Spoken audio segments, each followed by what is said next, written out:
Alright guys, welcome back to Formula 1 news. Mercedes have revealed their new upgrade is working exactly as intended, producing not just lap time, but also resolving many of the correlation issues that they had with the zero pod concept of the W14 at the beginning of the year, and certainly last year's version. Toto Wolff also confirming they've gleaned some interesting insights from the Red Bull flaw that we saw back in Monaco that may well be introduced over the coming races. Very much enjoyed to hear your thoughts in the comments below. Hit the like button if you enjoy. Subscribe if you're new as always. Firstly, on some driver stuff, we've got George Russell, confirmation here from Sky Sports, the understanding that we saw a few days ago that they have indeed activated the clause to extend his contract until 2025. Not a massive surprise here. The surprise to me is that Mercedes haven't announced this, because as I think Craig Slater said from Sky Sports, there was no formal announcement because it was already in their power to impose that option, and that is what they have done. And apparently he's confirmed this with senior management and people in the know that indeed this has occurred. So as expected, Russell's going to be around until 2025.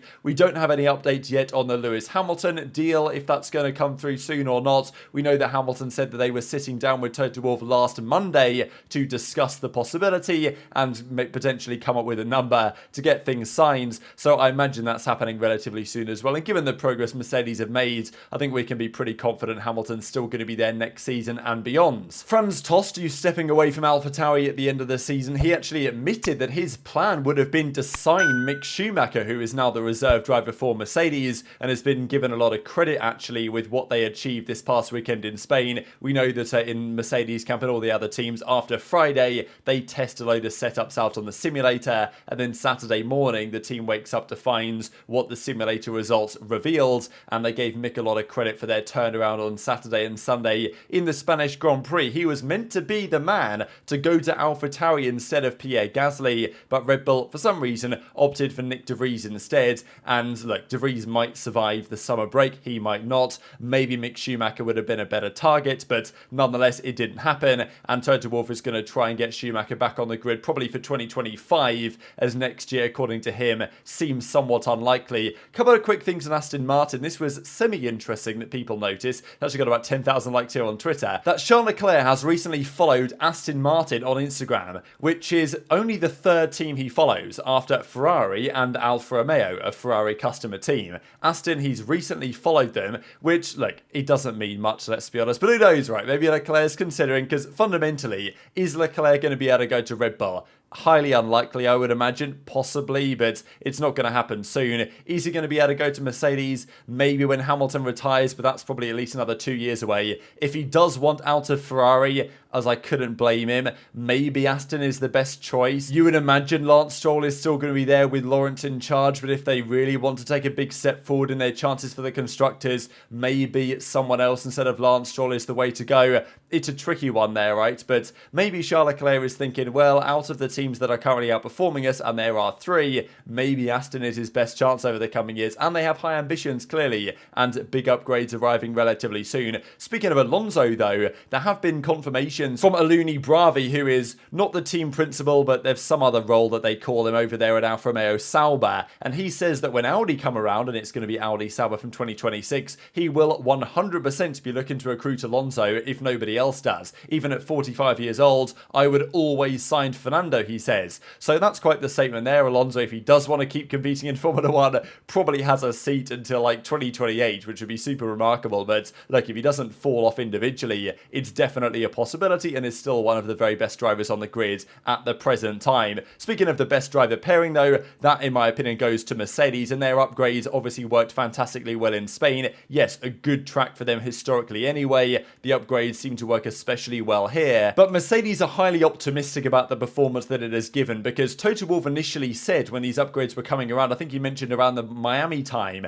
that it's possible they even take a step backwards, right, in terms of, yes, it's a new baseline, but it's possible the car was going to get even slower. That's definitely not happened. And what they're very happy with is the correlation. This was a key issue for Mercedes right at the start of last year. The W13, had it worked as it did in the simulator, would have been the fastest car at the start of last season. Would it have had the ceiling that the Red Bull concept has? Probably not. Mercedes didn't know that at the time. But the issue is, you put the car in the simulator, the zero side pod concept, the very large area of the floor exposed, the amount of low pressure that should generate under the car to suck it it to the grounds, and, you know, in theory, it worked very well, and it would have been rapid had it worked as it did in the simulation. Turns out, though, with the tracks and certain bumps and certain, you know, wind and weather conditions, it was actually far more unpredictable than they thought. The porpoising phenomenon was introduced, they kind of got rid of that, but still, turned out the car wasn't perfectly correlating what it did in the simulator, what it should do in reality. They thought there was greater potential, they brought the W14 concept, one final hurrah of the zero pod, before realising that even having fixed their issues from last year, that concept ceiling simply isn't as high as the more traditional undercut approach and accelerating the air in the channel that Red Bull have gone for. They figured that out, they had a plan B in place, and they executed on that effectively after testing in Bahrain. They knew, okay, it's time for this new development direction.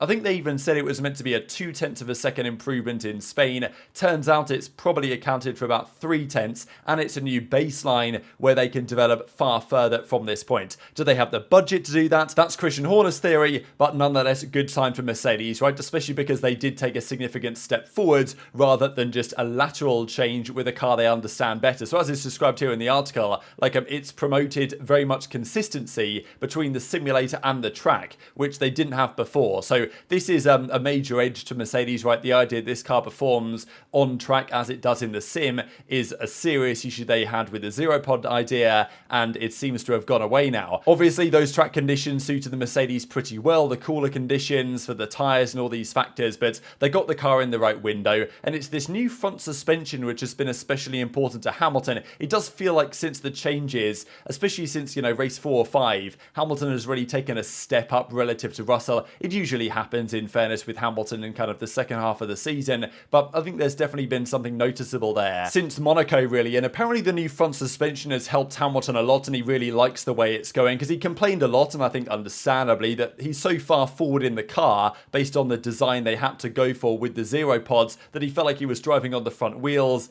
didn't have as much of a feeling of the rear of the car as he would have liked to. But it seems now with the new front suspension, then he's actually getting a much better feel for the car and seems to like this an awful lot. And I imagine he was making a fair few of these points over the winter. They've now listened to him and brought a few of these ideas to the car. So it's the front suspension, it's the underbelly of the car as well. And as George Russell said, with now a more conventional side pod and bodywork, we have no more doubts this is the direction to go. The other piece here, which I thought was very interesting, was about the Red Bull floor, as when you translate from Italian it says funds, but this just translates to floor, is what it actually should be. I think the Italian word is fundy, so sometimes Google doesn't know what to translate it to. But of course, Mercedes have been looking into this, as have Ferrari and the other teams. Those Red Bull floor images from Sergio Perez's car back in Monaco, and Toto Wolff says, I've asked my engineers what we can conclude from this, and they say there's already an interesting analysis of how the airflow works. So maybe Mercedes have a few ideas up their sleeve. There's no guarantee that this W14 EVO, as Giuliano de Kessler is referring to it as, because it's not technically a B spec because it's the same chassis,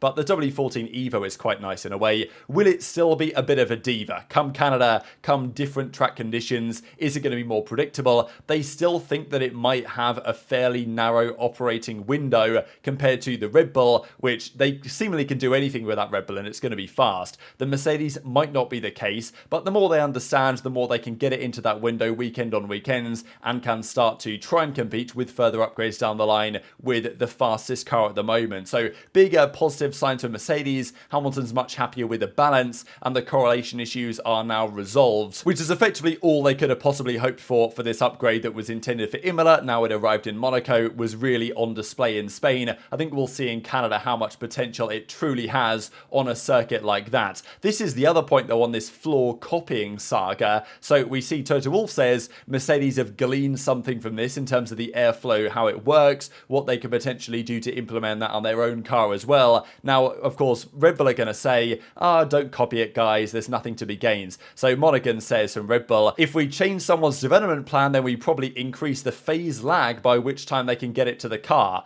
So basically what he's saying is, by Japan, that's what he reckons the lead time is going to be. Japan's very much near the end of the season, but he reckons that it's around about that time where you will be able to see whether teams have looked at the Red Bull design, taken their own inspiration from it, because copying it straight up isn't going to help with all the other factors in play for optimum airflow. And he reckons that by Japan, teams might be able to actually start implementing those ideas. But Red Bull have a new flaw on the way, apparently. So maybe the advantage here, I believe it was James Allison that mentioned this, it's not necessarily about taking exactly what you see on the Red Bull and doing it on the Mercedes or another car, but it's about looking at what Red Bull had last year for images that, you can find. What are they now doing this year? What's the direction they've taken there with their development? And therefore, what are they trying to achieve? What do they think was wrong before? What do they think they're getting right now? And it's those ideas of the direction they're trying to take that actually maybe even give more insight to the teams as to what they should be trying to do. So that's one piece of the puzzle, but probably Japan is where Paul Monaghan reckons we are going to see whether teams have tried to implement these ideas. But by then, Red Bull apparently, according to Verstappen, are bringing an entirely new floor design, which is going to give them another couple of tenths of a second. So it seems like for Red Bull, it's like whatever you can do, we can do a bit better. But nonetheless, they are closer than they were, right? In Spain, it was 23 seconds from the leading Red Bull back to Lewis Hamilton in the Mercedes. I think it was 51 seconds in Bahrain from Verstappen to Hamilton, the lead Mercedes at the time. So definitely there has been some progress, and Toto Wolff also said that by overtaking Stroll and Sainz, Hamilton lost maybe 5 or 6 seconds in those battles, so maybe 15 seconds for Max was possible, which is far from ideal, but is still adding to the confidence in the Mercedes camp right now. One final thing to mention here for Max Verstappen, he was asked the question about like a dream team. Would he want to go to another team? And of course, as you would expect, and there's pictures of Verstappen when he was a kid wearing Ferrari merch, as there pretty much is with every Formula 1 driver. Ferrari is that team. I don't know what's going on at that team right now. Nobody seems to know. It's an absolute shambles. And as Max Verstappen says, driving for Ferrari would be fantastic, incredible history. But as I've always said, I just want to have the fastest car, which is a good point. And that means that he's not going to go anywhere anytime soon, right? But very much interested to hear your thoughts in the comments below. Hit the like button if you enjoyed. Subscribe if you're new. Take care. And I'll see you next time.